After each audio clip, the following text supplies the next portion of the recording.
director. I mean, he's the top creative over he's a the biggie whole art wiggy. departments for Disney, for Netflix, and he does Dreamscape, and he's done these other companies, and it's just amazing. So anyway, he did the art for that, and Sean Williams, who's next door to you down there in Australia, although Yes.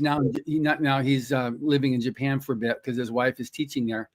But the book it releases April 10th, but you can pre-order it. You can go to galaxypress.com, and any place that you buy books from, you can actually find a link there to be able to go to. Just go to galaxypress.com, and you can see it has a picture of the new cover, and you click on that, and it shows you can click in all the different places that you normally want to buy books.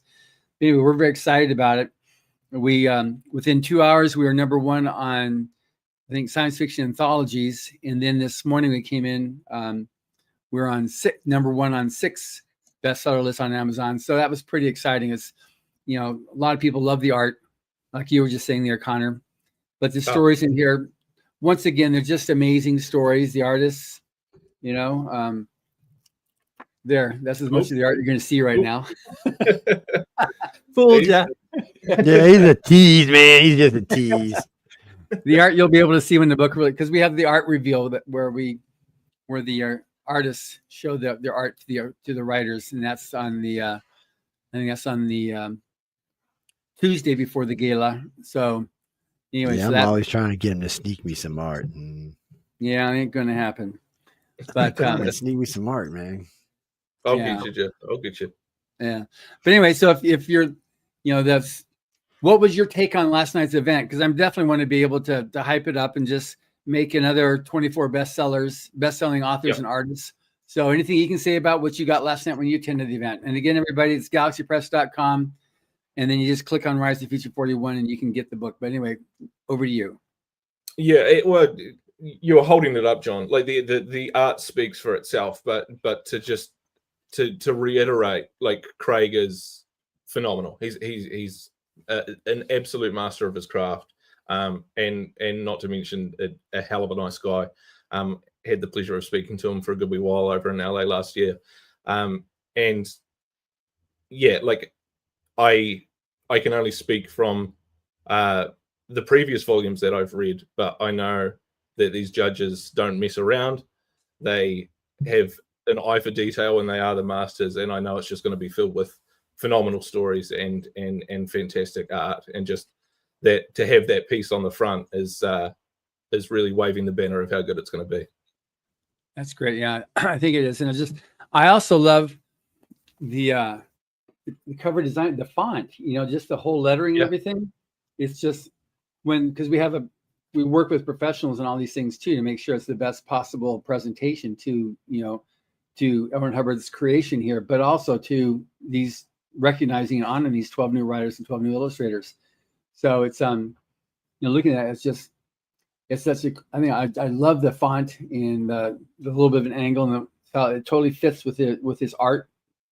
And then Sean's story totally is like surprised everybody how he took that and just went, wow, how he came up with what he came up with. The color balance is fantastic too. Like the font being the same color as the castle on the ship, and and not to give any spoilers, but the inspiration of the story, it sounds like it went in a very wild direction, and it sounds like the story that was inspired by that piece is going to be really, really exciting to read.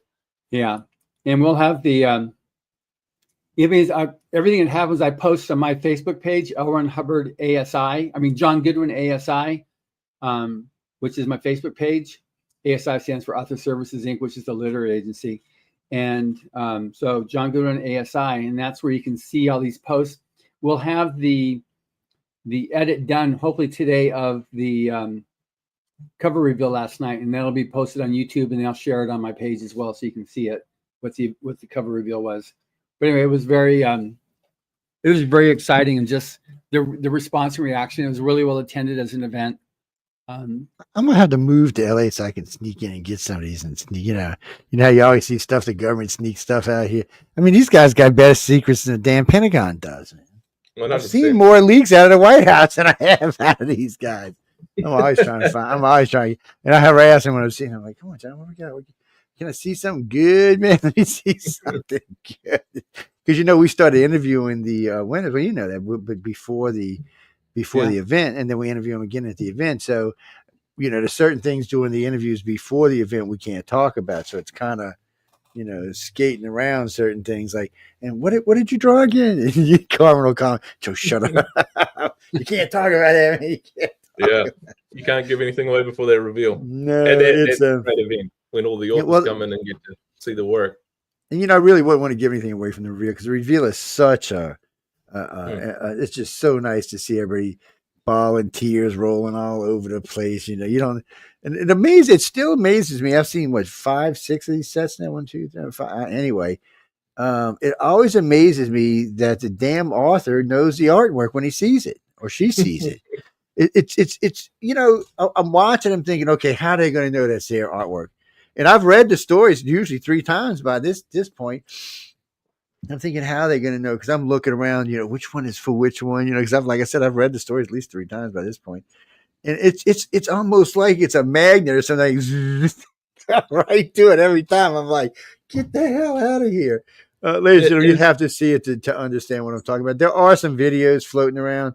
I know John's posted, I've posted some after the fact that you can see how this event is. It is really something else. But go ahead, Connor. I didn't mean to cut you off. No, not at all. I was just going to say, I was going to reiterate that it is one of the most nerve-wracking moments as an artist, though. It's a really special event, but I've never had a situation where I've created a piece of work for the story, and then you have the author come in and try and find your piece of work, and I know you're full of butterflies, and you're like, oh God, are they going to even find it? And then if they do, are they going to even like it? But it's just it's magic. It was from. What's funny is that on both sides, as nervous you are, the author is equally as nervous. Yeah. That they I still ain't heard nobody say ooh yet either. Do a painting of. Yeah, their side of the thing too. It's like it's funny seeing how you're both equally nervous, but for just the 180 degree, opposite reason. 100%. No, it's very special. It is watching. It is it's a privilege to watch it, and I tell people about it all the time, and they're like, "Well, can I see it?" I said, "Yeah." I said, "There's some videos floating around out there in a couple of places." I said, "But nobody sees it until after it happens." I said, and even there's not really that many of those videos floating around. There's 1 or 2, maybe 3. I seen one that Jason had posted. I know I had posted one from last year, but we move so much stuff around. If you don't see them, if you don't know they're there, you're gonna have a hard time finding them because we don't. It's just up there in groups of stuff, but it is fun to watch. I mean, if you're an outsider looking in, to show them, Joe, just tell them to enter, so they can experience themselves. Yeah, well, I tell them all the time to enter. That's my biggest thing. Enter people, because people ask me all the time, "How is there a way to pay to come down?" Because they want to talk to all the judges. Listen, no, you can't pay to get in. He said, "Can we send John like a present or something?" I said, "Like what kind of present?" And they'll start talking about money. I said, "That's not going to get you in." But I said, "Just enter." I said, "You can enter, 4 times a year. Just enter. You might win, you might not, but you might." What some people don't realize is that it's free to enter. It's for amateurs, so you can't be professional. And that's defined in the back of the book, or it's also defined on the webpage, writerstofeatures.com, which has on Enter the Illustrator Contest or Enter the Writer Contest. It has a subpage in there which has the rules. But when it was created by Owen Hubbard in 1983, its purpose was to provide that ability for someone to have their work seen and acknowledged. And your work is chosen by some of the biggest names in science fiction and fantasy writers or illustrators. And the thing about it is that it's judge blind. All that the judges see is your work and a number. So some people are concerned, well, I don't want them to see and get my name associated with something that's really good while I'm still learning. I said, well, don't worry, they're not going to know who it is. All they ever see is a number. The only time the name is attached is when you become a finalist. Yeah. Up to that point, it's never other than a number assigned to your work. And the thing is that happens is that you maintain all the rights to your work. So you never lose your rights. So whether an artist or an author, you maintain all your rights. And if you do win, because the contest was endowed by Owen Hubbard and continues to be endowed by him, the winners are flown out, even if you live all the way in New Zealand to Hollywood. and we even fly you round trip. So it's not just one way, and you figure out how to get home. So you get round trip. You get a nice hotel that you're staying at. This year we'll be back. You were at the Lowe's last year, right? Yeah, Yes, indeed. We'll get the Hollywood Lowe's Hotel again, which is a nice hotel. And then the award celebration is just, it's referred to as the Oscars of science fiction and fantasy. And you know, how many times have you worn a tuxedo before, Connor? No, never. It's mind blowing.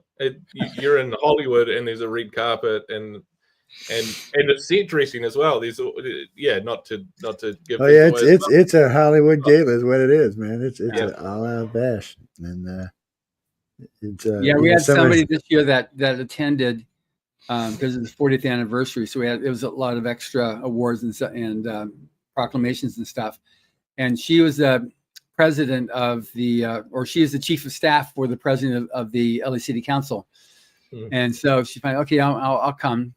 And but she goes to galas all the time, all these fancy things, you know, Oscars and Emmys and blah blah blah. And afterwards, she said, "I had no idea. This is better than the Oscars, because listen, you know, you hear the actors and stuff, and yeah, they're like the big actors, but they're somewhat glib, you know, they're actors, you know. But here at this awards ceremony, you've got the winners and the judges are up there. They're not, I mean, they're authors. They're like hermits, you know, and you've got the illustrators and they're full time in a room, you know. And so these guys are coming up and welcoming the new winners. And this is a pantheon of the deity that you've been watching or reading, you know, since a wee one. So you go up there, and what she comments is, you know, seeing them pull out their notes, and she said their hands were shaking. It was like, this was like, it was for real, you know. And she was like so impressed with, you know, what it means to these people, with the quality of the talent and the names, because she recognized the partner she was with that came with her from her office, recognized several of the other judges, because he himself was a total nerd, and he was just like fanboying out on all these different authors that were there. And so she was duly impressed that he was so impressed. And that was, you know, it was great. There's nothing else like it. You know, you've got like the Hugos, the Nebulas, and this is the only one like this. And I've been to those events, and they're nice, but they're not nearly the class act that Rise of the Future is, because we're really trying to help give that the best possible launch to your career. And that little video segment you've got from there can be in your, you know, on your CV that you send out when someone else, okay, what have you done? And just when they see that you've been in that type of a recognition, that helps you stand out over a lot of other people that maybe are as good as you are, but you just did that one extra thing that just makes you stand out. Okay, so you're a better bet, a safer bet for them to take on. And so hearing that you're doing commissions is great news. Yeah, no, it's an incredible of you and launching platform. And as you said, with the just the amount of names that you're hearing and your mind sort of boggling, and even if you don't know all of them, you've heard them somewhere. And I was frantically trying to Google who was this person and that person, because you'd recognize names and things. And just the amount of people I had that saw a picture of me at the event and said, "What on earth is this? Like, this is crazy. What's going on?" Was there any? I know you were sent some of the essays that Evan Hubbard wrote on art and whatnot. Was there any of those things that stood out for you? Yeah, so I've still got the book as well, and just the wee tidbits. There's lots of wee. Oh God, I'd almost call them poems, really, that are sort of talking about the creative process, and speaking of it in a way that is almost external to you, like how an idea can just come to you and blossom from its own right. I think there's a lot of truth in that. Like sometimes it feels like inspiration does just sort of it come out of the blue, and then once you've got a hold of it, then it's your job to sort of foster that and turn it into something special. Yeah. And there's one that he talks about, art as a quality of communication. And that's something that even is more especially with illustration, because that you're communicating a piece of a story, so sometimes people get so caught up in perfection, and they lose the fact that you're trying to communicate something rather than be perfect, so Yes. That's something that I know even when I do other things as well, just because art doesn't have to be just painting. It can also be music. It can be writing, anything that, where you've got a muse involved to be able to create and share something.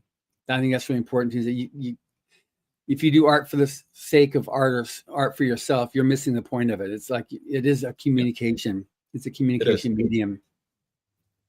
Yeah, no, 100%. And in Craig's new image as well, like you talk about like the communication behind it. I remember him saying last night, and you can see it, there's the storm aspect of the image is very like loose and painterly, but then you've got this beautiful detailed ship. Like Craig's ability to communicate a story and direct your eye throughout the image is masterclass. So yeah, Craig's phenomenal at putting those lessons into action already. Yeah, and just, I mean, I'm sure you've looked him up. I'm pulling him up right now.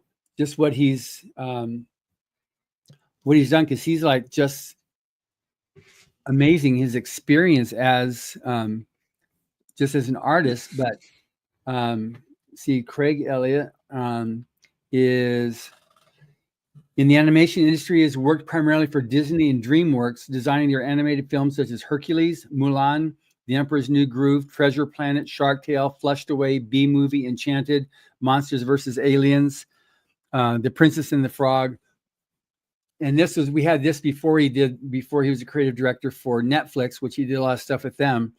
And then he showed pictures or projects he was in the middle that he couldn't share. That's obviously his thing. There's always, I can't tell this. I'm on an NDA with this one here. But he's just, he's just amazing. He is so humble. Yes. Oh, the most humble. And forthright with teaching and giving advice as well. Yeah. So yeah. It's just as I'd reiterate again, if there's any artists out there who are hesitant about entering or anything like that, just give it a try. The least you can do is give it a try, and if you are fortunate enough to get picked, then you'll get the opportunity to meet legends like that, and the knowledge they'll give you is honestly second to none. Yeah, because that's what it is. It's already assumed now that you're there, that you can paint now, or for the writers that they can actually write. Now we're going to get into the business of art, the business of illustration, the business of writing, and so it's a whole different take on it. So how do you put together a portfolio? What do you do here? How do you do this? How do you charge for your work? Because an artist is so desperate to get some gratifications. Okay, I'll do it. Yeah, I'll take $10. It's something. It's okay, good. Or whatever is their thing on it. And it's just, you don't have to do that. And so they'll help you and coach you, like, how do you do this? And so several of our winners later on said, how do they price their stuff out? And I say, it usually works out to about $100 an hour, because they're good enough, so they, what the hourly rate is, and they're like, and so when you got yourself established, and then again, because you can tout yourself being a winner of this contest, you can get, you can say, okay, this is my rate. And they say, well, I want to go to, I won't pay more than $50. Okay, good. There's a lot of people out there you can find. Good luck. And licensing too. I remember that was some great advice from Echo last year, was the fact that a company might commission a piece from you, excuse me, and you might license it to them for 5 years or 10 years or whatever it is. But then after that contract is up, you could use that work for another job or another piece or something like that. The work still belongs to you. And I think I was guilty of doing some commissions when I was younger, and it would be that $10 or $20 in the pocket, and you're just happy to be there. But it was also $10, $20, and then they own that work forever, and it's just like, wow, you're shooting yourself in the foot. So Yeah. yeah, that sort of information as well. Yeah, great. so there's all kinds of good stuff in that they help you with. So that's what's really good. And what's amazing is they love it too. I mean, for them, it's not a paid gig for them. You know, No. we fly them out, they give them the hotel like we do with you, but otherwise, it's all volunteer on their part. You know, when they come out there, that spend those days, so they have as much fun as you do. You know, for them, they get to meet, you know, their successors, the writer judges saying, I like to read too, so I'm gonna have some say in like what I'm gonna be reading down the road. So I want to help my own future reading. So that's their thing, and they just, I mean, all the judges just really love being able to see what's in store for everybody. You know, with the winners, which is great. But again, the book we just announced last night, it releases April 10th, and it's going to be again. There's the art there, and so it's. So you can, you know, get it, but I mean, it's a lot of reading material there, and it's you know, it's 12 new authors that you're going to discover. Plus, it's a story there from Sean Williams, who does the story for this, and then we've got Tim Powers with a story, and then Owen Hubbard has a story in there, and then we have 2 essays one by Robert Sawyer on the craft of writing. And I think it's called "It Don't Mean a Thing If It Ain't Got That Theme." So he really talks about the theme in storytelling. And then Tom Wood has, he's the best-selling poster artist in America. So he has a whole thing on an artist journey. You know, what he went through, starting off in, not dissimilar to you, in a very, very, very small rural community, and by the Ozarks. And then how he grew from there and what he did to be able to learn and grow his art. Because again, when you're in a small area, it's self-taught. You know, there's nobody that's going to, you don't have any big artists or big school that you can go to. It's like you got, you know, he was even before you. So you've got YouTube to go to right now. You can do some of these different things. He didn't even have that. He just, you know, he'd look at stuff and he'd get one of his teachers said, okay, that's pretty good. Let's try this, you know, and just helping him along. And then he just was in the right place at the right time, as he was, you know, always trying to do the right thing and working really hard. So yeah, it's pretty amazing. Incredible. So what is your next, do you have any big like you're gonna do this thing with or you want to do this thing with your wife then, with this children's book? Yep, that's the big one at the moment. I think and just I did a lot of work prior to that was fan art for existing fantasy books. I am a big Brandon Sanderson fan, and love his work, and got a bit of notoriety doing fan art for some of his books, and that has sort of turned into quite a few commissions.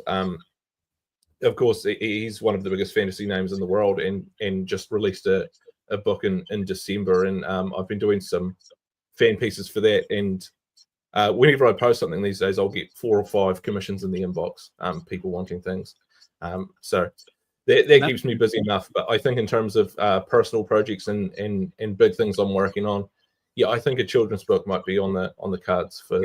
Now, if you're interested too, because Emily and I know the art director for Brandon. If you're interested, if you're doing stuff for them already that they're like sharing, then we can introduce you to the art director to see if he's interested in hiring you for doing some actual book work.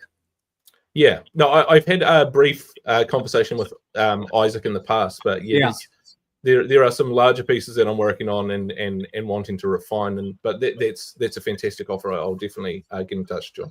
Yeah, good. Yeah, Aaliyah Chen, one of our earlier winners, grand prize winner a few years ago, she's doing. I obviously looked at there's a cover or artwork by Aaliyah Chen. It's like, wow, go girl. Yeah, amazing. Yeah, no, there's some beautiful stuff out there these days. So it's hard to not be constantly inspired and to put the pen down, really. Yeah. Are there any questions coming in, Joe, for Connor? Actually, the only one I've seen go by in the last 5 minutes was what was his preferred medium to use? So I was always a digital artist prior to coming to LA. Like I did a bit of traditional when I was younger. but yeah, it was talking to a lot of the judges and fellow winners that inspired me to get back into traditional stuff as well. So I've been picking up the pencil a lot more, and making more traditional things, especially as the world's sort of heading more towards a lot more of this AI stuff. There was real value put on the fact that if you can physically produce a piece of art and that's in the world, then that can't be taken away. Yeah. And I think there's real wisdom in that. But primarily, I am a digital artist. The speed of it is something I really appreciate, and the versatility. But I think it's good to have both tools in your arsenal. Yeah. I can see that. Yeah. How long did it take you to learn the basics? You do Photoshop? Actually, Procreate on the iPad is the one that I use the most. Okay. Yeah, can How take long it did it take you everywhere. actually to get to a decent level of being able to use it so that you weren't all thumbs? Ooh, I think picking up the basics is easy enough, especially being one of those kids that can't get their head out of a sketchbook. But if I was to be honest, I think it took a good 3 years. Like, getting the tools down is fine, but then getting an actual handle on it is a very different thing. Because digital art's easier in some respects, you can learn some bad habits, I would say. And it's about learning things the correct way. And I think traditional forces you to learn those lessons, but digital can sometimes push you down the wrong path, and you need to correct and course correct if you go down that way. Yeah.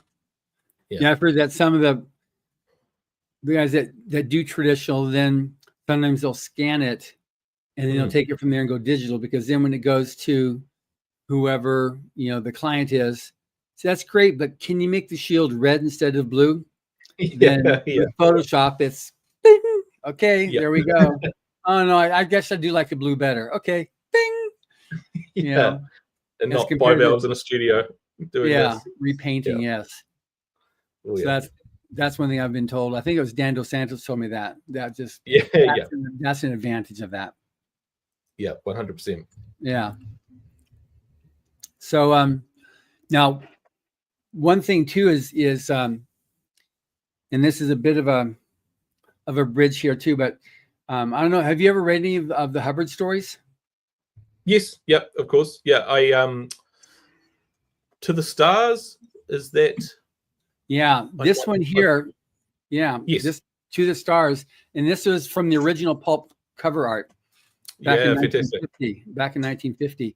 And just the reason I'm bringing this up is that starting today, February 1st, 1950 was when it was first published in Astounding Science Fiction. So this is the 75th anniversary. So for anybody listening here, I'm going to have Connor give his little surprise blurb about it, what he thought about it. But on April 10th, and I'll give it to Joe so he can then do something on it as well. But on April 10th, Amazon is doing promotion on it for only $2.99 for the ebook on this. But what was it about To the Stars that you remember? Not to spoil things, it's a story about a man's interesting relationship with travel, not only in the physical sense, but also in the sense of time, and how going forward into the space age, we're going to have to address those differences with time, and how the world changes when you're away. Yeah. The opening, this is one of those classic opening sentences in the in this book. Space is deep, man is small, and time is his relentless enemy. And it's the first novel that actually dealt with the Lorentz Fitzgerald equation, and then Einstein wrote his famous formula, on you can't go past the speed of light.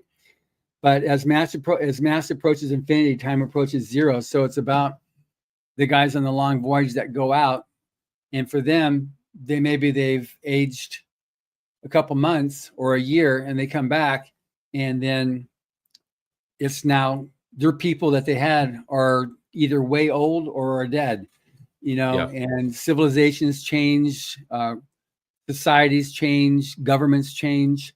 By the time they go out and come back, so they're only like a year or two older, but everything else has changed so much. And that's that time dilation theory that he addresses on this.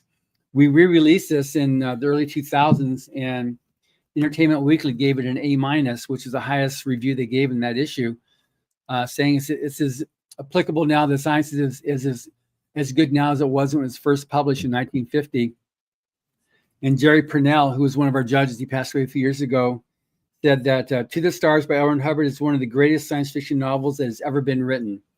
The full one says in the history of mankind, but he totally loved this. And so it's one of those books that has so many great, narratives. So we're doing a whole big thing so that we can let people know that the 75th anniversary, and come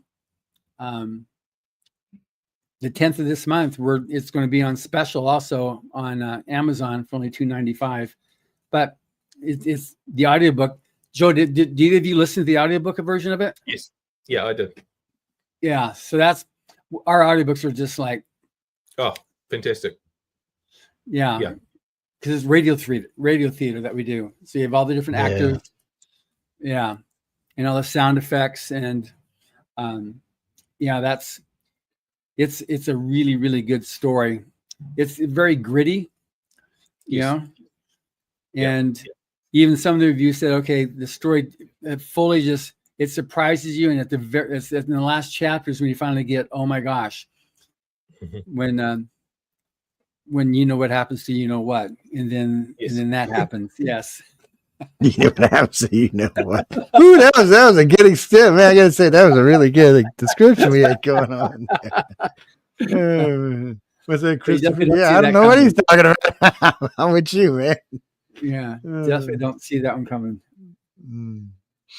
It's no, he said April 10th you can get the book. Yes, February. I don't. Oh, February 10th. I said April. February 10th. February. Yeah, so that's just a few days. But when can you get the audiobook? Y'all going to do an audiobook this year, right? Yeah. So this is available as an audiobook too. You can get it right now, either audiobook, ebook, or print book. But it's the ebook that's going to be on sale. But you can get the To the Stars audiobook as well there. We can get it anywhere, guys. No, anywhere they sell books, you can get it. I mean, you can go to right. No, you can go to their home site, but I mean, you can go to Amazon or Books A Million. Anybody, it doesn't matter. You can go anybody who sells books will have it. Yeah. Yeah. No, it doesn't matter. Just go click on or just type in Right into the Future. It'll take you all over the place, actually. And for anybody that's a jazz fan too, I mean, he passed away a couple of years ago, but Chick Corea created an album for To the Stars. Let's see, I just got it up here.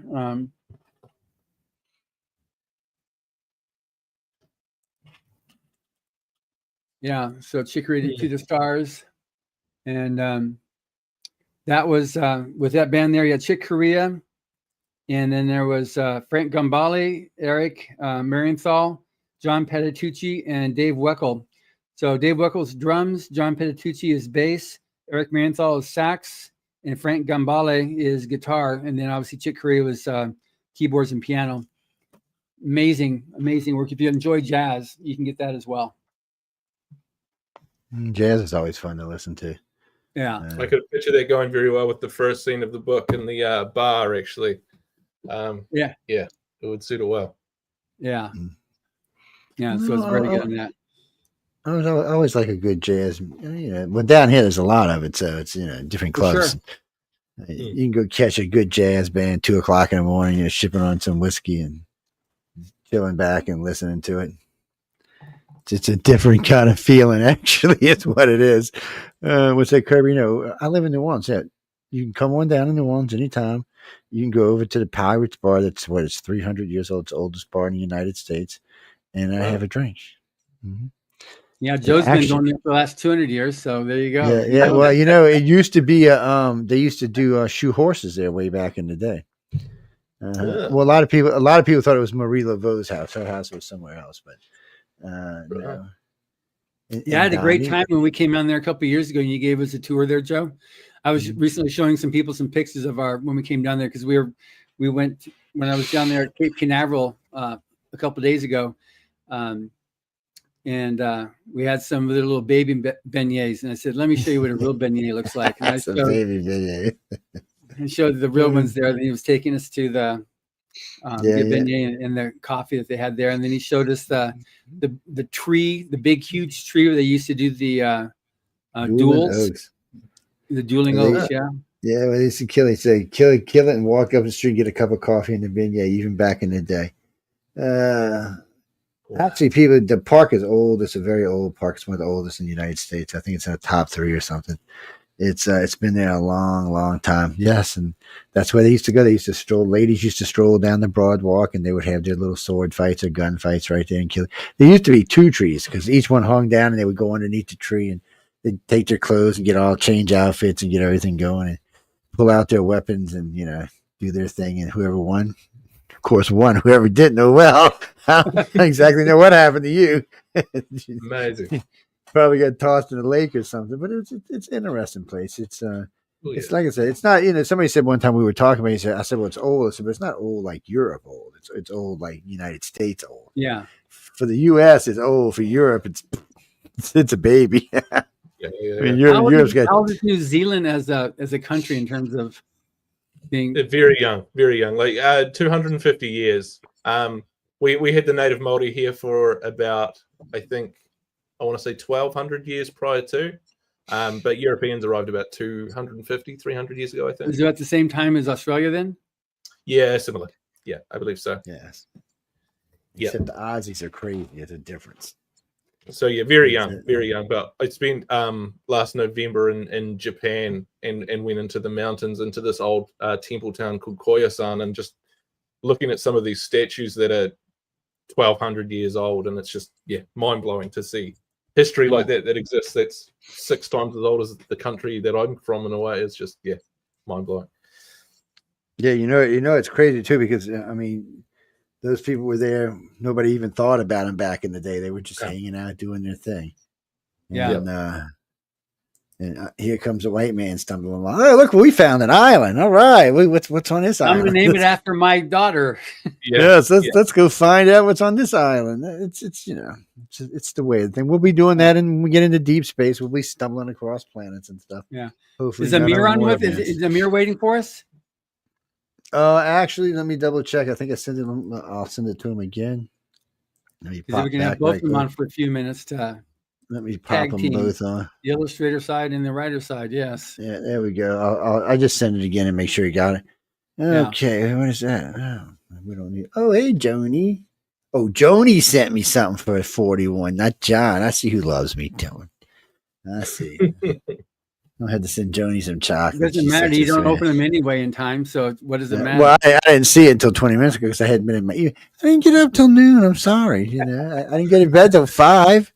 I'm not a big party animal like you are. No, I wasn't partying. I was screaming about the idiots falling out the sky in airplanes and screaming about all the new. And what is with this hostage? We get 3, they get 160. Look, I'm just not going for this, man. So, I had to express my feelings about that last night. Yeah. And I will have to get into later tonight. No, Chris, we don't really talk about that here. But following this show at 7, there's a show called The Chat. And I like to always say that it's a show about nothing and everything. I said, so, no, right now we will be catching up on stuff like what's going on with the 2 crashes, what's going on with the hostage exchange. I know there was another one today. And then things like that. And then we'll get off into some really crazy stuff. Yes, God only knows. There's 5 hosts, so you never know where it's going to go. Plus, we're very receptive to the audience, so you can send in stuff, and a lot of times we'll just take your suggestions and start talking about it. I guess that's why it's so popular, I guess. Friday night's really the news night, and last night we got deep. I mean, I had the maps up. I had my airport monitor up. I was pulling that thing up and slowing it down so you could actually see it moving at 1 millisecond. And then you could actually see as it was moving along, you could actually see the helicopter do this. You can actually see it bounce up. It looks like about 100 feet. And see, for me, it's different because I've been doing airport I mean, I got a degree in advanced avionics and electronics. That's a little different for me. But when I'm looking at this stuff, I'm looking at it from a different point of view, and it's interesting. I'm not going to say on here what I think, but y'all can always go listen to last night's show and find out. Yes, you can do that, or you can come listen to the chat and find out. Either way, it doesn't matter either way. Who's end of the world? No, it's not the end of the world. No, not just yet. Connor's going Not just yet, no. to do some. Connor's going to do a great piece of art, and then he's going to paint it for us in oil. Yes, I'll send it to you, Jeff. He's gonna go. After. Yeah, I imagine, man, a picture from where you live, $250,000. Yeah, you pay shipping, all right? Yeah, because I remember every time somebody wins in Canada when we're sending out books, I'm like, oh Jesus. Last time I sent 3 books, it was $160. I was like, get out of here. Yeah. I said, where are these mailing these things to Moscow? I mean, where are these things going? Just like carrier pigeon. Well, sending something to Australia and New Zealand or South Africa, it's sinful how much it costs. You go someplace like South Africa, or you send it into Asia, you don't even know if it's going to make it across. That somebody's not just going to take it and rip it off, and that's it. Yeah, that's the only thing I missed about being in the service. I could send anything; it didn't cost hardly anything. There was a plane going, you could stick it on there, and they would drop it off for you. Or you could stick yourself on there and they'd drop you off. Either way, I mean, the military hops were great. I took them all over the place too when I was young. I see this young gentleman down here. Let's see who this could be. He looks very familiar. Johnny, you know this guy? How's it going, Connor? How you going, Amir? Good to see you, man. Likewise. All good. Amir, how you been, baby? Try to give us a few minutes of your time away from your which television station or series that you I'm at PBS right now. Yeah. PBS. Yeah. PBS. How'd you get a job at PBS, man? I'm just kidding. I started at Sesame Street, so it's pretty easy. Oh, okay, yeah. NBC. I can see the progression there. Yeah. Did you get to meet Big Bird, man?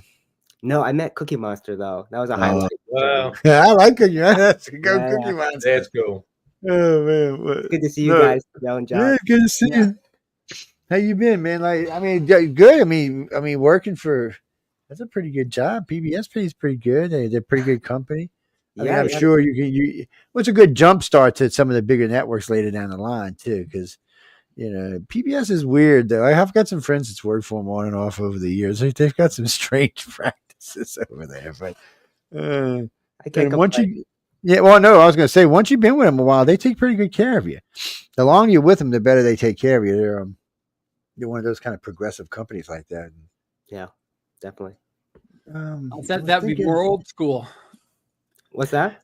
I thought that'd be more old school, trying to build employees that want to stay with the company and not buy off and stuff, which is a problem with I'll sell my services to the highest bidder as compared to but when you're in a public range, the rules change.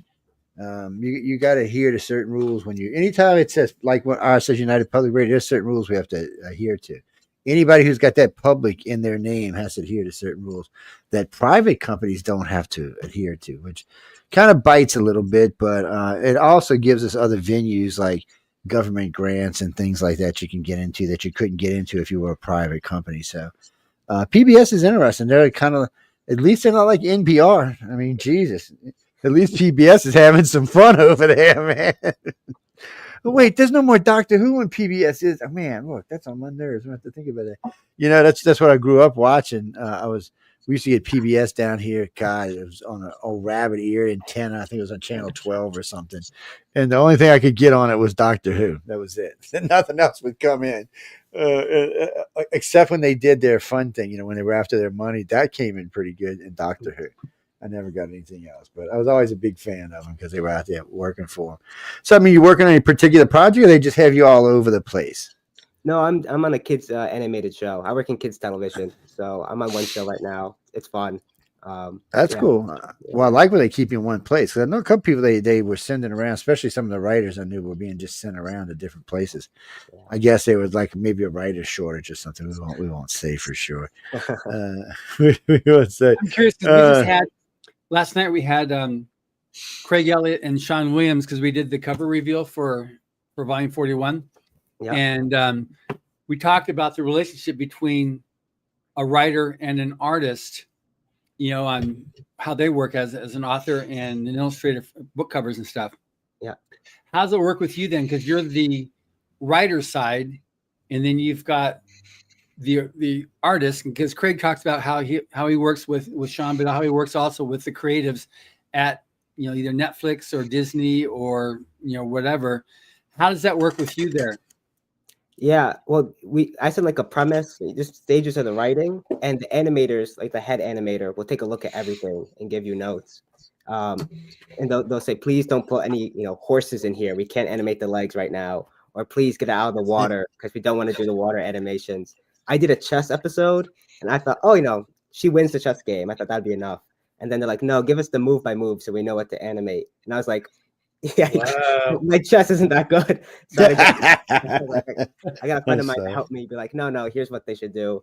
So that was nice. But yeah, they, because they're visualizing everything. So TV writing is so much like seeing the room. In a novel, you can get away with so much more. You're like, yeah, the room was dark, but in animation, you kind of got to give them a lot more. But they're good. All the animators I've worked with have been really professional and like trying to help you make the best thing possible. Yeah, That's good. well, that's good. So then, with what you're doing there, then it's. Are you still able to do your other writing non-TV? Yeah, it's nice. I have time to do like fantasy stuff on the side. The stuff that's like my own IP, but I get to work in television and get to work on other people's stuff, which is a lot of fun. I was just at the Writers Guild 2 days ago, and we were talking about getting more writers' rights and stuff like that, so we could live off more. And PBS has just signed on to help with that, so we're trying to expand that out to get those rights now. So yeah. Well, that's a good thing. I mean, it's nice that they're going to expand it and give you a helping hand with it too. Yeah. It's well, God knows after the pandemic, we need something to watch. Can we use I more mean, I mean, come on! Between the pandemic, of course, we can't forget the writer's strike either. You bad writers went on strike. Shame on y'all. Had to do it. I know, but anyway, it's so I look at this point. I think you should be writing all the time. And I've talked with Netflix because I did a little mini series with them. Well, it's like 14 episodes. I don't know what the hell you'd call it, but the thing about it is they tell me every time I talk to them, anybody's writing anything, Joe? I said, yeah, I know a bunch of writers. Why don't you tell them to write to us because we're looking for stuff. They need stuff. They need anything. And wait, it's even better than that because Kirby told me one day, he said, if you know any good illustrators who can like lay out like a thing in their head and like some kind of cosmic creation, he said, we're looking, we can make a story out of that. I'm like, what? He's like, yeah, give us a bunch of pictures, we'll make a story out of it. I'm like, get out of here, man. He said they are desperate. It's not just them, Hulu, a whole bunch of them. They did so much and cram so much down everybody's throats that they just need people with imaginations. They need material because Netflix was complaining that they were losing. A lot of people are losing viewers just for people going to watch stuff on the internet. Now podcasts are becoming more and more and more popular every day, and a virtue in a way. So every time I talk to him, he always asks me, man, matter of fact, I was talking with one of the filming companies just the other day because I'm filming some stuff about Ancient Aliens, and they're like, anybody who's got any ideas for series or theories or anything, man? I was like, why don't you invite these guys to Rise of the Future? You're going to come out. Why don't you just invite them as your I tell them all the time, come out there. No, just tell them, look, if they want to find some, if they're serious, if they're just pulling your chain, then just say, okay, look, you're just pulling my chain. They're always looking because that's what they do. That's what they do. But like Prometheus and them are out there. They're in LA. That's where they're located out of there. Yeah, I know. So ask them, say, look, if you're serious about looking, these are the best new writers. Next time I talk to them, whenever the hell they feel the need to communicate with me. That's the only thing I don't like about doing any kind of TV. So you'll get a phone call. Then you get another phone call. Okay, well, we're going to do it. We're going to do it this month. Okay. Tick, tock, tick. Goes like 4 months goes by, say, Harry. So you figure, okay, they changed their mind because it happens. They change their minds. 6 months. Oh, yeah. Okay. Can you fly out now? I'm like, I need a little notice. I got a career, jobs, 2 careers. All right. Can you come out next 3 weeks? Yeah. Okay. Boom. They fly out. You spend usually 3-4 days out there. You spend 20 hours filming so they can give you 4 minutes on air, which drives me insane. And but it's the whole time they're telling you, look, anything that's good, we're looking all the time. My biggest problem is I've noticed that they change people so often. So I have filmed with one company 7 times, the same company, never got the same filming crew ever, not once. I've been to a bunch of other production meetings, never got the same people in any of the production meetings, probably over 50 now. And I was talking with my producer, not my producer, my station manager the other day. She's done a lot more film than I have. On an order, she's probably well over 100 pieces by now. She says the same thing. She never gets the same people. And when she does, because she gets, you get a relationship with people from working with them after a few weeks, few months. You'd like to see them again. Forget it. You're not getting them again. They're off to some other place or went to work for some other company that's paying them more money or something. It's strange. So, but it is. I mean, it is every time. I've yet to do one piece of anything where they haven't said, anybody that's got a good idea. And they're like, well, tell me. I said, no, I'm not going to tell you. Tell me. So they can go out there and make it themselves. They're bad about that kind of stuff. You got to watch them. But if you get a good idea, write to me. I'll hook you up with them. Somewhere in this mass of computers, I got a phone number for them. So then, Amir, what's your next book project you're working on? Oh, that's a great question. I've just switched over, I think, to books. I was doing some short story stuff. Yeah. And I think I'm trying to do a historical fantasy. I found that's my niche. I like it a lot. Historical fantasy. That's interesting. So I'm hanging around there right now. I'm going to try to write a novel, stick to it, and make that my side project. So just play like I'm ignorant and break down historical fantasy for me. Sure. I think there's a lot of forms of it. The famous one is like alternate history, which is like you take an event and you write from the opposite side. If it went sideways, the Confederates won the war, the Nazis won the war, whatever it is. But I do something different, which is like I just pick a time period because I feel like history is its own world building. Just different constraints there, just different strengths. And you get to see like who your fathers were, who your grandparents were, who your grandmother. They're us, you know what I mean? And so I like seeing what they had to do with and adding little twists of fantasy or history because you get really weird things that come out of it that alternately resonate with the present. Some things that feel ancient to us are not so ancient, and we're still dealing with these things that are, permeating through our society, good and bad. Are you familiar with Katherine Kurtz? No, I don't think so. She's one of our judges. She was there last year presenting, but she kind of like she pretty much established her own subgenre of historical fantasy, where I'm just reading from her bio here on riseoffuture.com. She wrote a trilogy called The Chronicles of Doreen. And so there she's built on the popular J.R.R. Tolkien, which is what built around that stuff there. But she defined and established her own subgenre of historical fantasy set in close parallels to her own medieval period and featuring magic that much resembles what some of us might call extrasensory perception. So that's what she does in there. And she's somebody, I'm not sure which way you're trying to take it, because what you're talking about there also on your alternate history, that's a lot of what Tim Powers does. Yeah. Mm-hmm. He takes some piece of history and finds a hole in it, and he fills in a hole with fantasy. Yeah. So when we talking history, we're talking like real close, near now history, further back history, way back history, or all of it. I mean, I'm just curious. I personally like the last 200, 300 years. So like anything World War I, maybe a little before Napoleonic era. I find that to be fun because it's close enough to today. Well, it is close enough that people remember, and most people should be at least decently educated on it. Yeah. Okay. Well, they'll remember. They'll recognize as long as you put in the kids of the famous actors or actresses. If you put in Kardashians, they'll be able to relate to it. Right. It's well, no, I mean, I was a big fan of going through the World War I and World War II stuff for some reason or another, and I guess a lot of it had to do with the Foo Fighters, but it's just interesting stuff. But I mean, my own personal favorite is near now sci-fi is my own personal favorite. Yeah. So I just like stuff that's not too far in the future, stuff that may or may not be possible. because once you get to like Star Trek stuff, Star Trek is great. And people don't write to me because I love Star Trek. But Star Trek is too far in the future to really relate with from where we are. We need different things like Expanse or Babylon 5. They're much closer to us. So it's something we can relate with. We're not traveling fast and light. We're either using gates or we're still putting along through the solar system, which is, we have to do all of that before we get anywhere. So I always enjoy that stuff. And besides, it kind of helps humans understand what colonization of Mars is actually going to be like.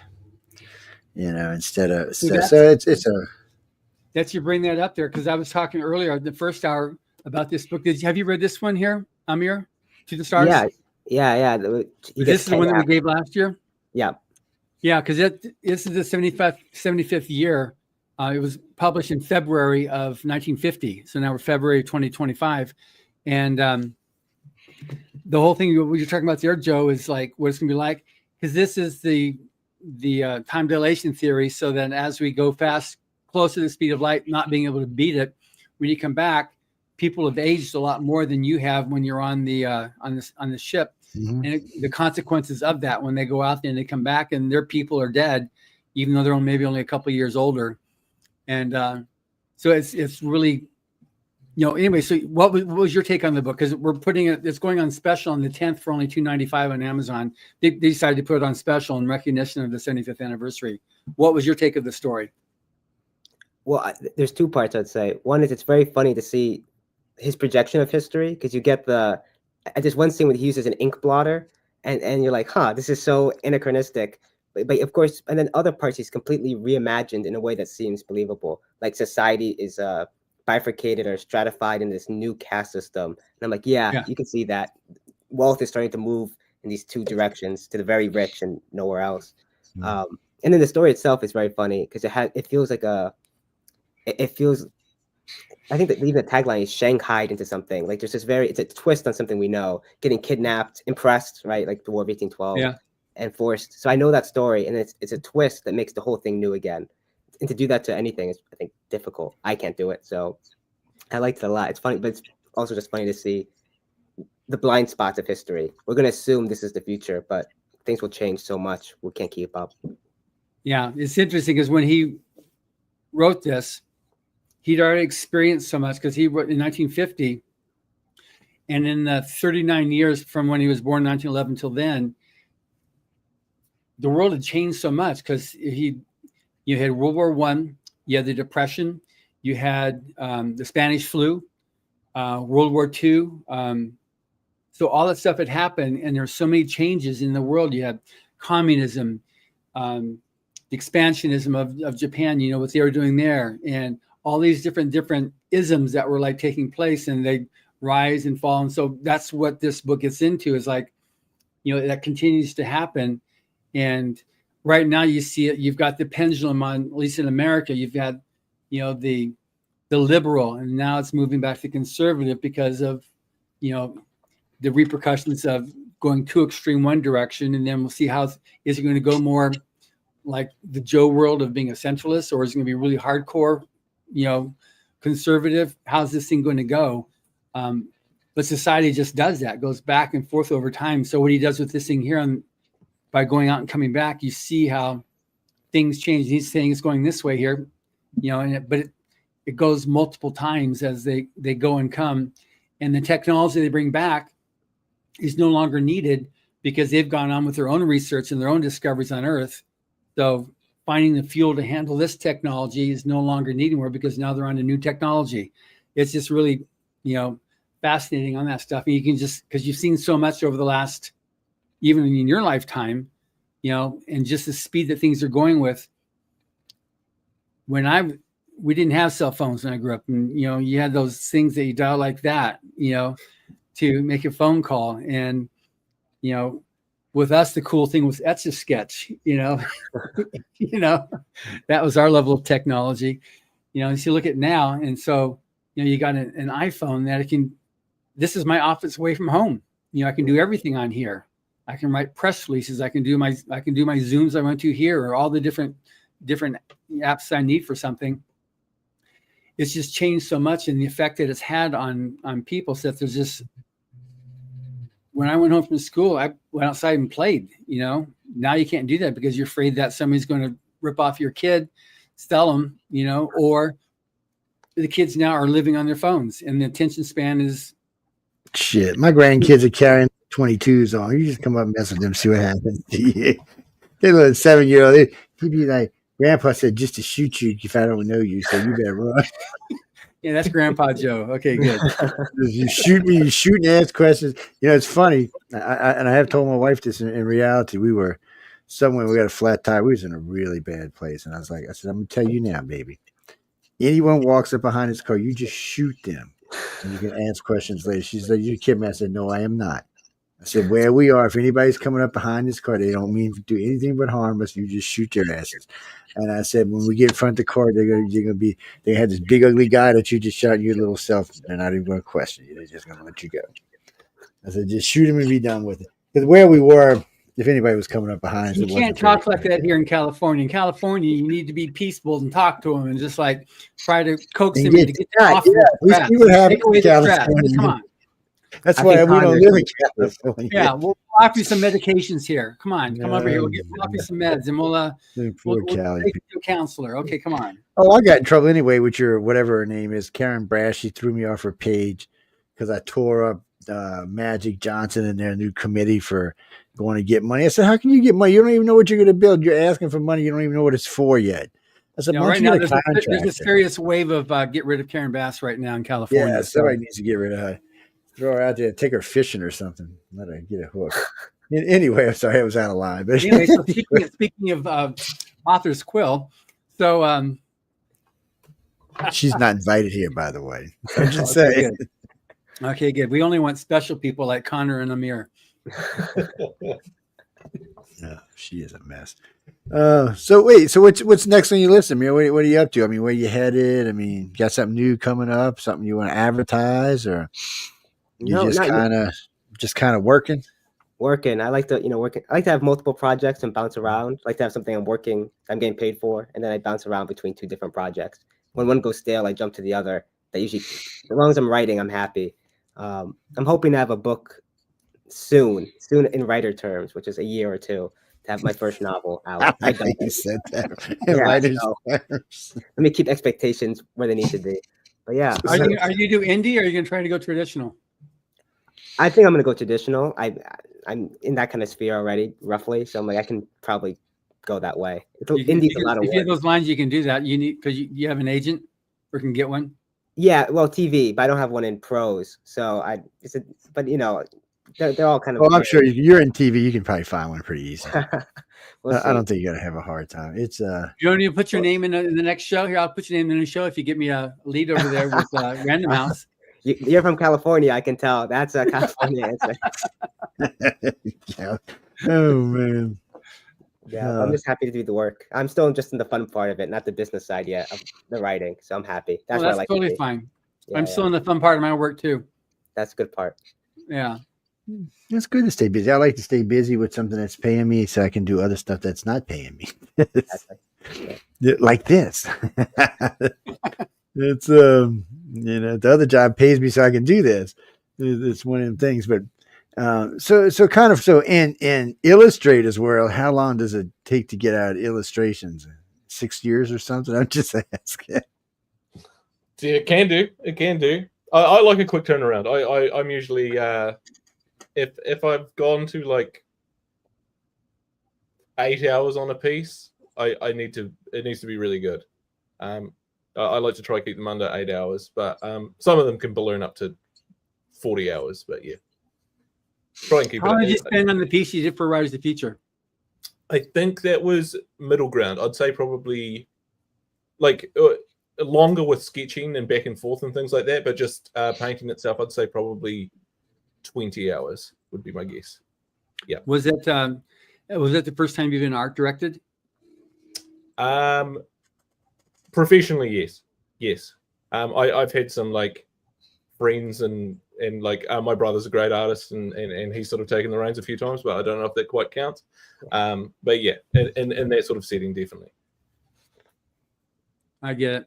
Yeah, because sometimes the artists spend a little more time just trying to get it right, trying to win that grand prize. And Yep. You know, plus also it's like you said, your fear factor. I'm just curious from your side then, Amir, because he talked about from his side as an illustrator on the big reveal, the art reveal.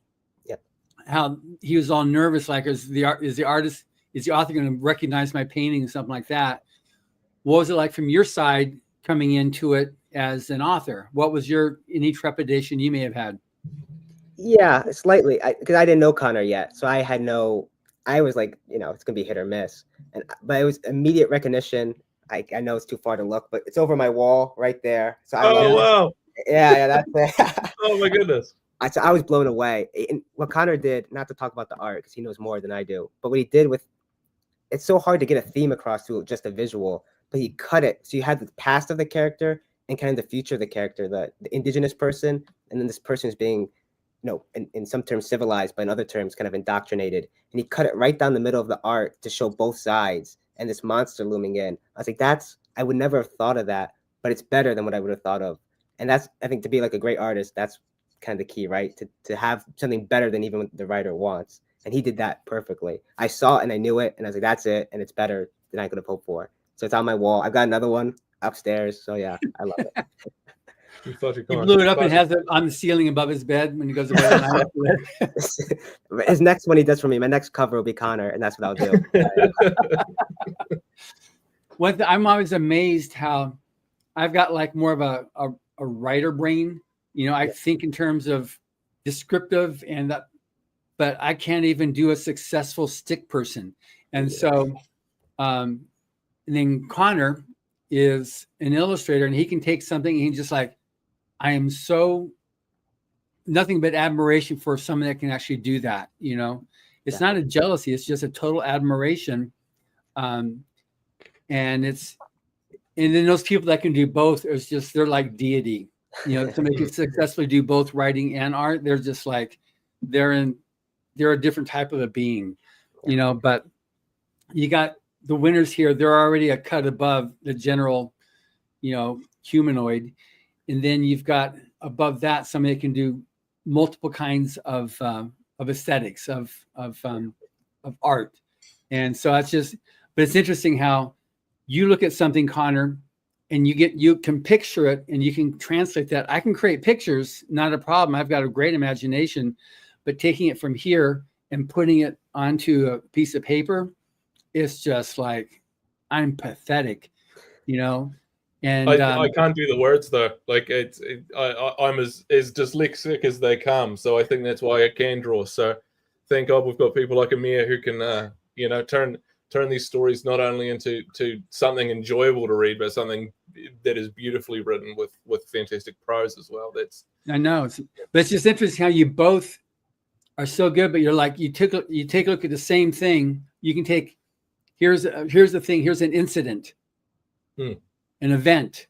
Yeah. You can take that event and you can put it in color in 3 dimensions and like, wow, that's amazing. Then Amir can take it and he can describe it, which creates also that 3-dimensional imagery in my mind. Hopefully that's people still that have been totally crushed down by all the amazing children's animation on PBS. That's why John's the best. But my imagination is really good, and so what he was able to evoke with me on his story, it was just so great. And just like the Native American, I could just totally visualize him at his was it Oklahoma where Roosevelt came by and did the stop and picked him up? Stopped in Connecticut, but they went out west for the hunt. Yeah. So when they were in the train there and picking him up, I could so easily visualize with your description, which is great. It wasn't too wordy. It was just enough for really, okay, good. I could picture this going along. But then when Connor did the imagery of it, it's like, because it's not just a snapshot, it's an illustration that talks, it sells the story. Yeah. And that's one thing your illustration really did, is that sold the stories. Like, wow, because that was one of my favorites. And but your artwork was just like, it's like, it was stunning how you did that, and your color versus how you did the different elements there with color and no color. It was like, wow, it was like that was super smart. Oh, very kind, very kind. No, Yeah. I had fantastic material to work with. That's for sure. You know, so, you know, and that's one thing we really like with Writers of the Future and Illustrators of the Future. You know, you're pretty much guaranteed you're gonna have good material to work with. You know, Oh yeah. and it's just, and the writers are going to have great talent to represent their work. So that's always a good thing. You know, we've pretty much established that long since, but then seeing every time it comes out, I'm always amazed. How did they think that? You know, like with Amir, how do you think that? Because I've read a lot, you know, and I read a lot because on my podcast, I read a book a week. Right now, I'm finishing 4 books, getting ready for Superstars next week. And I just got an email before the show saying, I know it's probably not real, but can you take one more, you know, one more author, you know? And so I'll see if I can, you know, do it or not. And then, but it's just amazing what you're able to do and you know, in your story and creating that imagery. Yeah. Anyway, so that I'm always amazed with that, just how every time, you know, this year again, how'd they think that? You know, and just seeing the artist. And with Rise of the Future, it doesn't have to be Disney art or a certain type of art or PBS art. It's got to be, you know, just creative art. And so we got China, we've got the Middle East, we've got South Africa, we've got, you know, whatever, you know, different, sometimes it's 5 or 6 different countries represented in the same book with very obviously different art styles, you know. So that's one thing that's really exciting too, is that you can get all those different things in different types of art forms. So anyway, that's why I just, you know, for me, my job is such a fun thing because I love meeting both of you, and now I'll have a relationship with you for, you know, as long as I can have relationships. And then you know, it's way cool. Don't and make just, me tell Emily now. What? I said, don't make me tell Emily on you. Yeah. Don't make me tell. I will call. I got a number here somewhere in one of these phones. You belong in California, man. Honorary resident. I also think Connor's art, I think a good artist can make something that fits well, but Connor didn't do that. He elevated my piece, and that's like sublime. Is we can get work that elevates the original. And that's what he was able to do. Fair enough. That's absolutely true. And that was all Connor. Absolutely true. Do you have book 40 there to show him, John? No, I just have Where the hell had it here the other what you day? do is I sent you so many. Oh, I got No, I had it here the other day. We showed it on the show the other day. You and I. yeah, I know what you do with it. There we go. Cover. To the rescue, Amir to the rescue. All right, Amir. I'm glad somebody had it. Where the hell is it? That's bothering He's going me. to throw up that piece of art from Connor. Here it is. Kind of weird.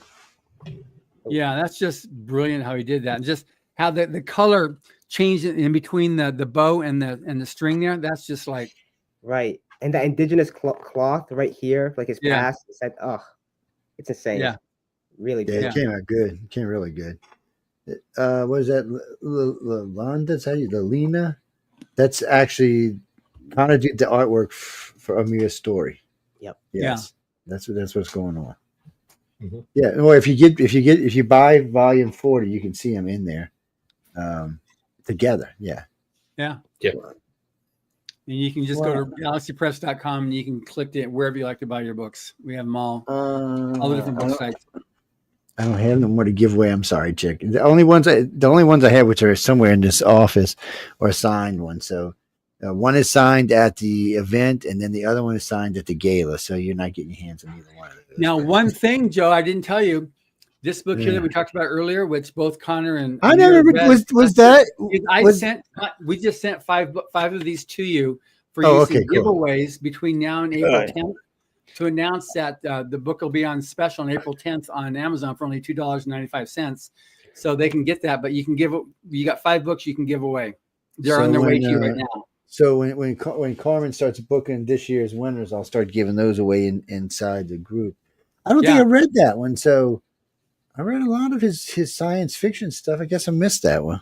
That's in the group, right? It was on the pad. What? I guess I missed it. Yeah, it was definitely on the pad. And this is when it I guess I missed it. I mean, I didn't get to read them. Yeah, that's the one, Heard like of I it. said, like Jerry Purnell wrote that I thought this was the greatest novel that has ever been written in the history of mankind. That was his quote on it.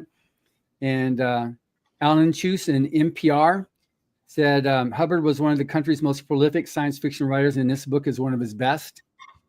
PW, when we came out with it again in 2004, after it was released originally in 1950, gave it a starred review saying Hubbard was one of the great pulp writers in this brief SF novel, initially published in 2 parts in 1950.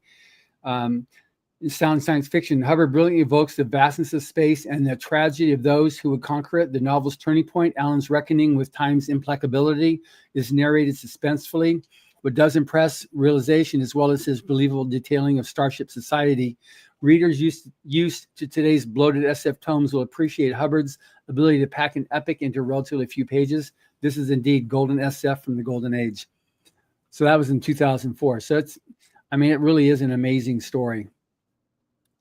And like I said, this is the reason why the significance for right now is that as of today, it's the 75th anniversary of that book, February 1950 to February 2025. So anyway, there you have it. It's my story, and I'm still sticking to it.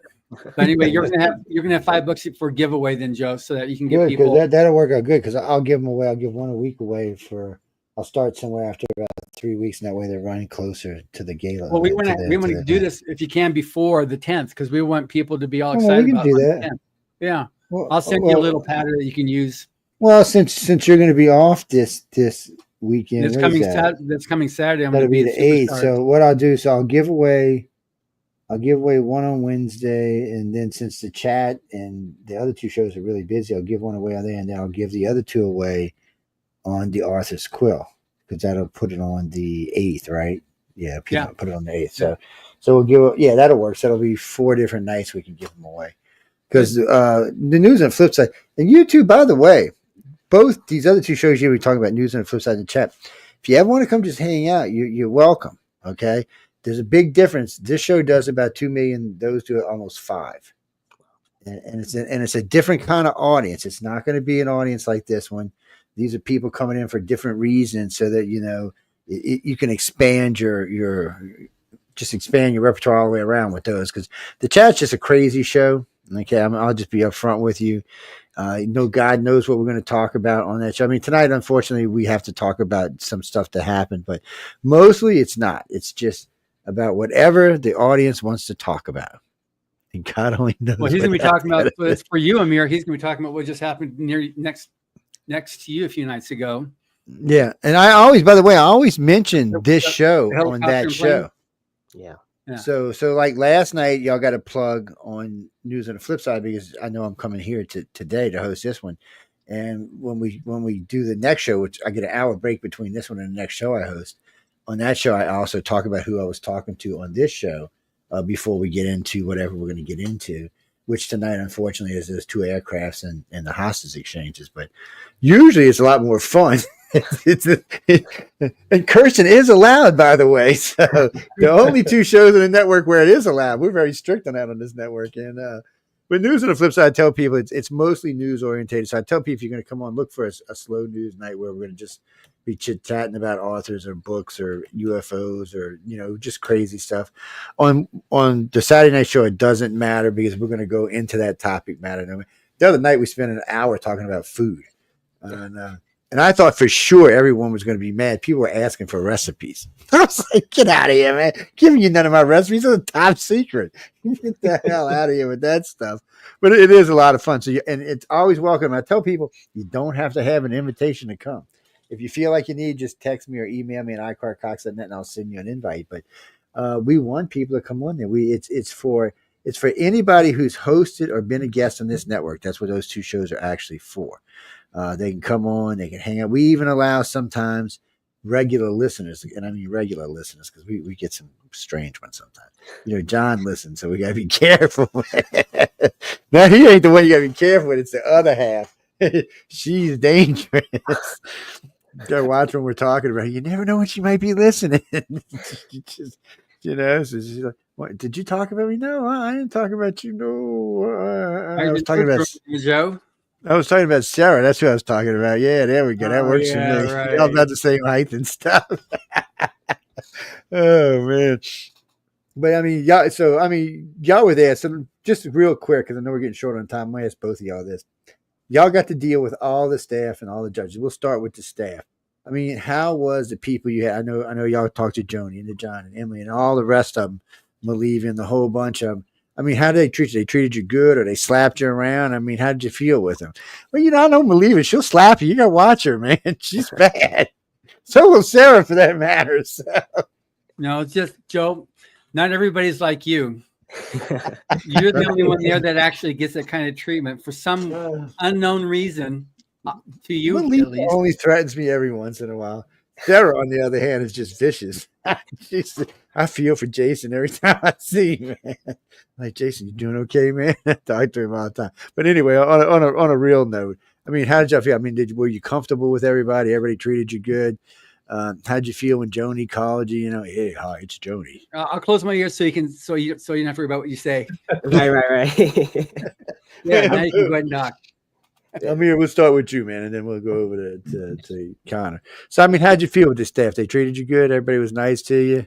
Of course. The thing that stuck out to me, I was expecting them to be nice because I've talked to them on the phone, but they're very dedicated on like what they're doing. This isn't something they're doing flippantly. They're dedicated not only to us, but like to the larger project of getting new voices into sci-fi fantasy, exposing new works out there. And so from people who are just driving you around, they're committed to that project as well, to the people who are like helping with the publications, to the people across the board. So they're not just nice, but they're like deeply involved in everything. This is a mission that they're standing behind. And that's refreshing because you don't get that everywhere. There's people who don't care about what they do. Yeah, that's true. Like everyone I dealt with cared to great degrees. Joni's like your biggest cheerleader. I feel like I can hear her. I agree. Cheering me on. Yeah, so I loved it. The people are great. It's a great experience. It's almost been a year, which is crazy. I'm still Crazy. Yeah. Plus, Joni's tall like a freaking Amazon, man. So you gotta watch her. No, she actually is a sweetheart and a half. How she puts up with what she does is beyond me. I said, they got a special place for you on the other side. She's like, what do you mean? I said, trust me, they got a special place for you. What do you think, Connor? I mean, you got to deal with everybody and run around with all the people. And I know you got to deal with it. And I know you got the mean one, which is Echo. So, Echo is like, Echo will slap you around, man. It's one of the things I like about her. Echo's a sweetheart, and also just to deal with the famous American hospitality as well, because us Kiwis operate a bit differently. But no, fantastic. Just everybody is, as Amir said, like on the same team and looking out for you. Mitch even took us to In-N-Out Burger for lunch, which was on the trip bucket list, so that was fantastic.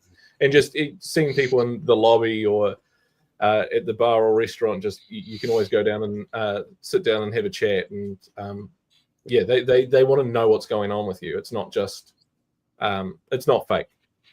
It's legitimately just a great group of people. Yeah, I consider them family. That was the original, just the mission statement of the whole program when it was originally conceived by Aaron Hubbard. We stay true to that, what he was creating and trying to make that happen. I mean, he had a long legacy of doing that before. I'll be doing a radio show probably Monday in Ketchikan, Alaska. That's where he did. He was there. He had getting his ship rebuilt because he had some trouble with it sailing from Oregon up to Ketchikan. He was testing out some equipment for the Navy, and which became Loran. And he was there while I was being refit. He had a radio show he did called the Mail Buoy, and then he launched his first, what was the precursor to Rise of the Future. It was called the at the time he announced it, and this was all the local people there in Ketchikan.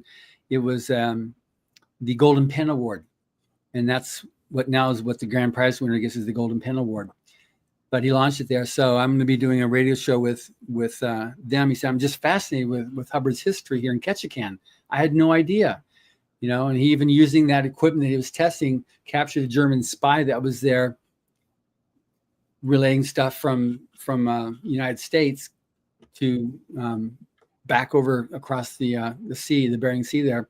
So it's going to be really interesting on that. But it's just, he'd long since been trying to, a lot of the essays that you read were written in the 1930s there with intention in mind of helping the writers. So when he created that contest there in Ketchikan, Alaska, same thing was to help writers. And the winners got, I think, a cash prize and basically introduced them to his publisher in New York. So it's something that's long since been part of his DNA as a writer, is to help other writers. So when he created this contest, this is a perfect conclusion to a long life of writing. And then he kept it he directed that be kept in perpetuity. We're now recognizing 41 years. I mean, that's just crazy. It's crazy that I'm that old, but still it's crazy that it's been going on that long, and it just gets better. Witness you guys as testament to that. Oh, and I got quiet. They were able to invite crusties like Joe to come out there and. Hey, I behave myself most of the time. It's what's that? Denise? No. They get a lot of press out of me. I talk about them all the time. I even defend them with people I shouldn't have to. So it's I don't put up with no BS from people. Well, no. In all fairness, I'll answer your question because it doesn't really pertain to this, but I'll answer it real quick. No, I'll defend them because I've met them. If this would have been like, say, 5 years back, I wouldn't have, because I wouldn't have known who they were. But I know who they are now, so it's a lot easier for me. Yes. Yeah. Yes. So we did a year's worth of my interviews with you. Yes. Well, I mean, there's John and I talked a lot, guys, and I spent a lot of time. And let me tell you what. And you can ask his staff. I did the first year I met him. Actually, the first 2 years I met him, I was pretty rude. I asked a lot of impertinent questions, not to the winners, just to the staff. And I did ask the winners and the judges some tough questions, but everything was answered to my satisfaction. So I became one of their biggest supporters now. He even took some of the judges out to get him drunk to see if they still said the same thing. Oh, I was just thinking about that. We need to get Chris and Connor together with myself. Oh my God, we'll probably end up in jail, but still, you've never met Chris. He's a winner. Right. He was the grand prize winner from a couple of years ago in Australia. He's nuts. By the way, just so you know, he is nuts, but he's legitly nuts. But he sent me a book. I wanted to have him on as a guest on the podcast. I said, okay, good. Yeah, once you're on, he sent me a book. I started reading and said, this isn't my kind of book, Chris says. I guess not. I mean, it was, I could be really generous and call it R, but I could be honest and call it X. Well, I can see Chris writing one of those. I can see him writing one. He said, okay, fair enough. I'm working on another one. Well, maybe we can do that then. I said, okay, that sounds good. I'll have to write him and have it send it over. I'll send it to one of the girls in the network to read. If they turn really red, we'll know we can't put. We can always invite him on the chat though.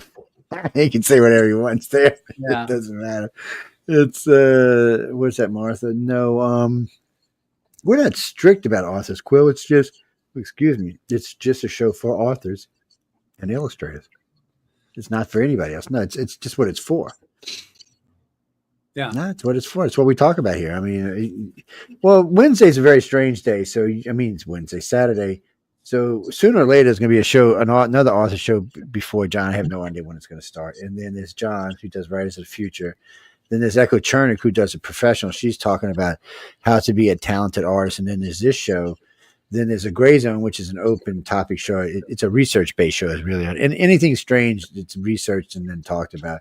And then there's a chat, which is just an open format show for, basically acting like a person. I can't use that language here. So. It's for cutting up. How's that? It was actually not for any of that. It was used for something else, but it got so popular so fast we didn't know what to do with it, so we changed the format of it.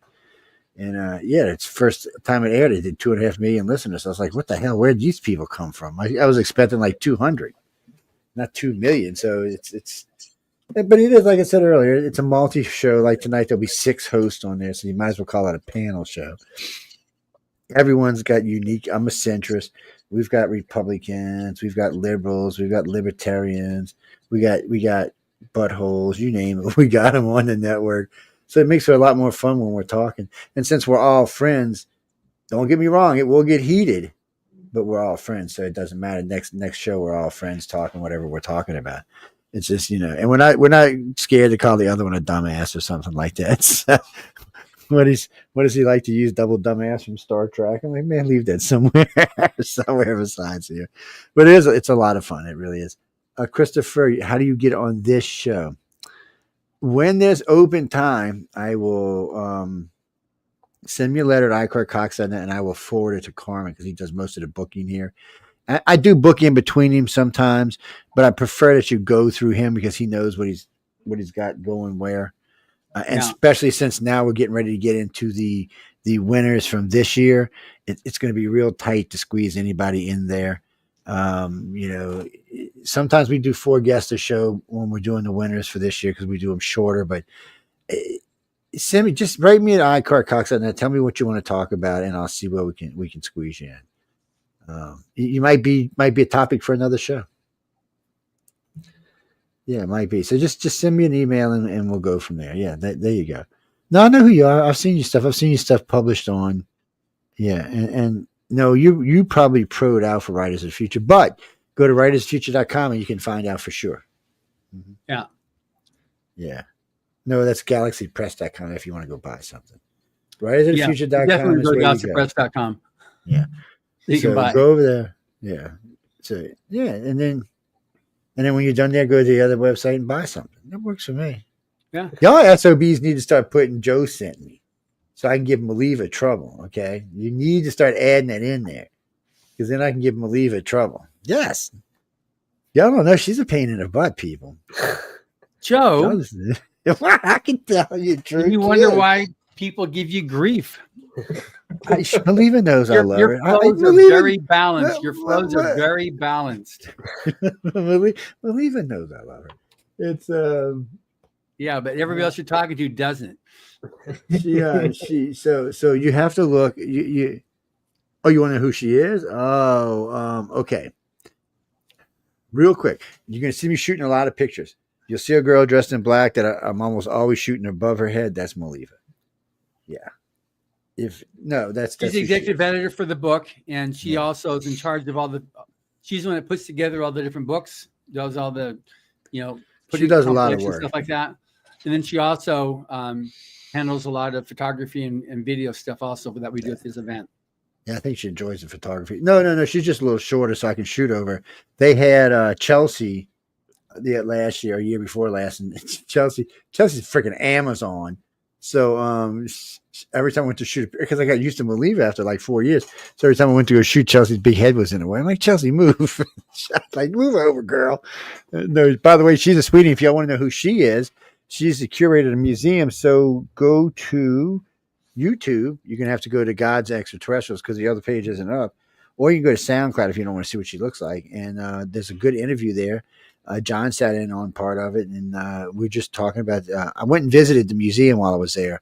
The L. Ron Hubbard Museum. It was a lot of fun, and I even got to play with stuff. Well, y'all know how I am. I got to touch everything. It's but anyway, she's there. She did a great job. She did a great job on the tour. She did a great job in interviews. She was a nervous wreck the whole time, but she did a great job, and she really did. Yeah. So go check it out. Go check it out. She's also a sweetie pie. I give her trouble too, by the way, just because she's taller than me. That's all. That's another one. Jody's like, we're getting close to being done, so we need to make sure that we know people know how to find Connor and Amir. Yes, and Joni. Don't forget about Joni. I'm just kidding, Joni. If you're listening, baby, you know I love you. My brain's totally gone. Connor, you were first, so tell them how to get hold to you, where they can find you, come visit you in Zealand, and all that good stuff. Absolutely. So the best place to find me online would be on my Instagram, which is Con J Chamberlain. That's and just even searching my name, I think there's not very many Connor Chamberlains around, luckily. And if you're in New Zealand, just scream my name from the top of a hill, and I'll hear you. And that works too. I'm not touching that. I'm not touching them. Tell them where they can find you. Now I gotta try that. lucky for me, I'm the only Amir Agoora. So Amir.Agoora, www.amir.Agoora. My website, my email is the same thing, Amir.Agoora, Gmail. Reach out whenever you like. That is the cutest dog I've ever seen, by the way. It is a Oh, good That's dog. a showstopper. This is Princess Fiona. Oh my god, she looks like a princess. She is a princess, man. Her and her other baby sister. Guys and girls, we got to get out of here. We have another show coming up in an hour, so y'all can check out the Gray Zone right now. Check it out and see. The Gray Zone is usually myself and my station manager, Michelle DeRoche, the marvelous and fabulous Michelle DeRoche. She's a great, she's a great host and a great manager. She does a great job taking care of the station for me. And she's a fabulous host, and she hosts two of the biggest shows on the network besides mine. So if you try to get on her show. She's got like 9-month waiting list to get on her show. Yeah, it's not an easy thing to do. If you do something good though, she'll bump somebody to put you on there. Yeah, there you go. But anyway, I'll be sure to check out John. He's here a couple of hours early on Writers of the Future. He's always got a good show going on. Who was your guest today? Oh, today we had as our guest, because I just finished posting the other. I had it in front of me, but I moved it. Yeah, Scott Knoll. He's the publisher of Oh, Dreamforge magazine. He was a winner, I think, back in volume 9, or I think it was volume 9. Yeah, so no, volume 6. So he's in volume 6, and he's created Dreamforge magazine, which is a really popular science fiction fantasy magazine. And so he's on there. He's been working with computers. That's his main job. So he's worked with AI a lot, and he likes to liken AI to the parable of the two blind men and an elephant. So where the blind man go up to an elephant and one's on the back and one's on the front, and they each describe something totally different, but they can't conceive the whole elephant. So that's kind of like what that is with AI. He said it can be really, really good. And some people only looking at the back sphincter, not looking at everything else that it can actually do. So it was a very interesting interview. So that just went up. So yeah, go check him out. It's up. It's posted. Y'all can go check it out right now. It aired actually a couple hours ago. So 4 hours ago, right? Yeah. So you can check it out. Be sure to catch it. Be sure to come catch us on the chat. We got, like I said, we got a lot of crazy hosts on there. You know what? Some of them are living way up north in northern part of the United States where the air gets thin. Starting to affect their brains. That's all I can tell you. It's really starting to affect their brains. And what do you mean, my friends out west? No, that's the smoke from the fire affecting their brains. That's what's going on. Somebody's brains are being affected somewhere, but we really got to get out of here, guys and girls. So be sure to come check us out in the chat in a little while. We'll be over there causing trouble and just getting into general mischief. Be sure to keep an eye on Connor and Amir because both of them are promising and coming up in the future. So I have faith in them. I see both of their work, so I feel good about both of them. Support them. Get involved. Buy something. That's what I say. Buy something. Yeah. The best way to support someone is to buy something, people. And Connor, if you have something you want, he's that's right. In commissions. It's a shame we got so many artists on this network. Every time I think about it, when I see all the different illustrators, I'm always like, well, I get them to do some banners, get them to do some of this, and then everybody in my network, Joe, we got like 10 artists on the network, right? I'm like, okay, I don't want to offend anybody. Oh, next week, John won't be with us. He'll be out having some fun at All Stars. We will have Stormy Daniels here in his place. She'll be hosting for him instead. So I don't know how that's going to work. I don't even know if she can read, actually. So I guess we will find out next week. On that note, we got to go. So everyone have a good weekend, and we will see y'all we'll see y'all in a couple of hours, actually. Goodbye, everybody.